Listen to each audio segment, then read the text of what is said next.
दर्शक बंधु एबे एबे आसिला प्रत्येक बैंकर प्रत्येक ग्राहक मानक पई गोटे जरूरी खबर। जदि आपण मानकर जेकोसी बैंक रे गोटे बैंक अकाउंट बहीटे अछि ताले ए भिडियोटी शेष पर्यंत देखंतु, भले आपणकर भी कटिपारे बैंक अकाउंट रु टंका। तो दर्शक बंधु जहाँकि बैंक खाता रे आपणकर मिनिमम बैलेंस को नहीं जहाँकि आरबीआई तरफ गोटे गाइडलाइन आसीची आ कौन आसीची मु ताकू डिटेल्स आपण मानकू ए वीडियो रे देई देबी। तो दर्शक बंधु ता पूर्व आपण मानकू मोर छोट रिक्वेस्ट दयाकरी वीडियोटा को शेष पर्यंत देखंतु। आ जदि एबे ही प्रथम थर पई वीडियो को देखुचंदी वीडियो को गोटे लाइक कर दियंतु। आ ता संगे संगे मनवा नन्ना मनी रेडी चैनल को एबे ही सब्सक्राइब करी पाखरे आसुथवा घंटी बटन को ऑल रे दबाई न। हेलो फ्रेंड्स, नमस्कार, जय जगन्नाथ। मु मनवा आपण मानकू स्वागत करूची आजिर आउ एक नुआ दमदार वीडियो रे। तो दर्शक बंधु जदि आपण मानकर बैंक अकाउंट रे मिनिमम बैलेंस नाही आ ता थारु कम बैलेंस रहिची ताले एणिकी आपण मानकर कटिबो फाइन। तो ता पई जहाँकि आरबीआई सब बैंक मानकू नोटिस जारी करछि। तो आपण माने आपणकर बैंक खाता रे केते टंका रखिला आउ आपनको फाइन देबाकू पड़िबोनी ताहा पई एक निर्दिष्ट सीमा आरबीआई तरफ गाइडलाइन जारी करा दैछि, जहाँकि वर्तमान छोट कार्यालय रे कार्य करुवा कर्मचारी ठारू आरंभ करी बड़ कंपानी गुड़िक पर्यंत जहाँकि 100 दिनिया रोजगार योजना अधीन रे कार्य करुवा ग्रामवासी जहाँकि दरमा सेमानकर बैंक अकाउंट रे जमा होइथाय। ठीक सेही भली जेउ मानकर बैंक अकाउंट नाही सेमाने मध्य कोनोसी बैंक रे सेविंग्स अकाउंट खोली परिबे नाही। जेउ माने सेमानकर आयर किछि अंश संचय करबाकू चाहंती सेमाने मध्य बैंक अकाउंट रे नूतन संचय खाता ही खोलंती। दर्शक बंधु एही परी आमर आवश्यकता पई एक बैंक अकाउंट खोलिला बेले जहाँकि प्रत्येक बैंक आपनकू सूचना दियंती जे आपनकू एक निर्दिष्ट बैलेंस बजाय रखिबाकू पड़िबो, नचेत आपनकू दंडित करा जिवो। किंतु सबु बेले आवश्यकता अनुसार टंका उठाइबा परे अकाउंट शून्य बैलेंस रही जाए। जदि आपनकर अकाउंट रे मिनिमम बैलेंस थाए तेबे कोन हेबो? बैंक रो नियम उल्लंघन पई कोनोसी दंड अछि कि? यह एक मिनिमम बैलेंस गणति हेबो कि? आपन मन जो प्रश्न उंकी मरे तार उत्तर ए वीडियो रे पाइ जे। ता पूर्व वीडियो को गोटे लाइक कर दियंतु आ चैनल को एबे सब्सक्राइब करी पाखरे आस्था घंटी ऑल ए दबाई नियंतु। तो दर्शक बंधु अधिकांश बैंक सेमानकर संचय अकाउंट पई मिनिमम बैलेंस नियम रखि थांती, जेतेबेले एहार उल्लंघन हुए सेतेबेले जरिमाना मध्ये आदाय करा देई थाई। तो दर्शक बंधु बैंक रु बैंक एवं सेमानकर बैंक रो विभिन्न शाखा माध्यम रे यह यथेष्ट भिन्न होई थाए।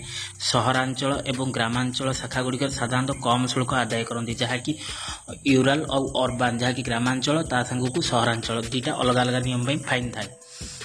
यही प्रतीक्षा जहाँकि भारतीय रिजर्व बैंक 2014 रे समस्त बैंक को एक सर्कुलर पठाइता, जो ग्राहक माने सर्वनिम्न परिमाण रखिबारे विफल होती एवं ग्राहक मानक पई असुविधार सम्मुखीन होती सेमानक ऊपर बैंक गुड़िकर दंडविधि करिवार अधिकार अछि। यह मध्य व्यवहार करा जिबा उचित नय बोली मध्य बैंक कहितला। किंतु कथा होची एतिकी जहाँकि प्रत्येक बैंक ग्राहक को सेमानकर अकाउंट रे मिनिमम बैलेंस अछि बोली एसएमएस ईमेल किंबा चिट्ठी माध्यम रे जणाइबाकू पड़िबो।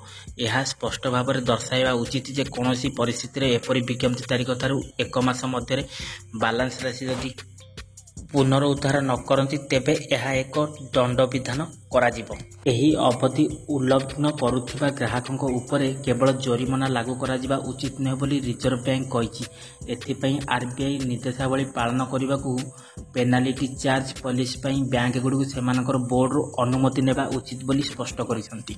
हेले जहाँकि आरबीआई निर्देशावली रे जोर दिया जाउथबा जे पेनाल्टी चार्ज जुक्तियुक्त हेबा उचित एवं बैंक सेवा प्रदान करा मूल्य ठारू अधिक हेबा उचित नुहे बोली कहा जाउछि। तो दर्शक बंधु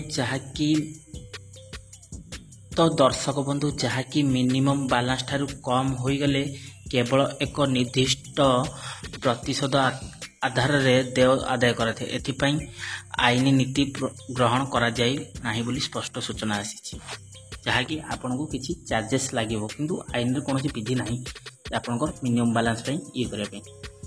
तो जरिमाना देय एक यथार्थ ढंग से प्रदान करा उचित, जहाँ हेउची खाता खोलिबा समय रे मूल बैलेंस एवं सर्वनिम्न बैलेंस मध्य थिबा पार्थक्य उपरे आधार करी फी एक स्थिर शतकड़ा हिसाब करा जाए।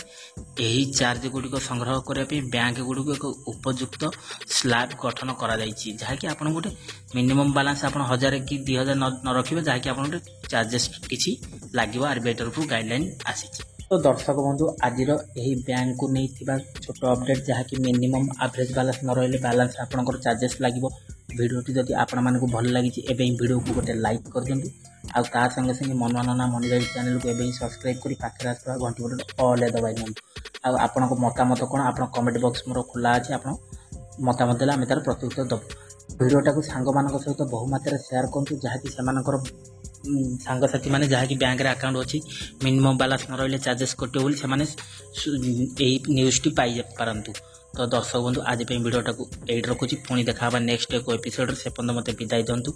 रहुची, नमस्कार, टेक केयर, बाय बाय, जय जगन्नाथ।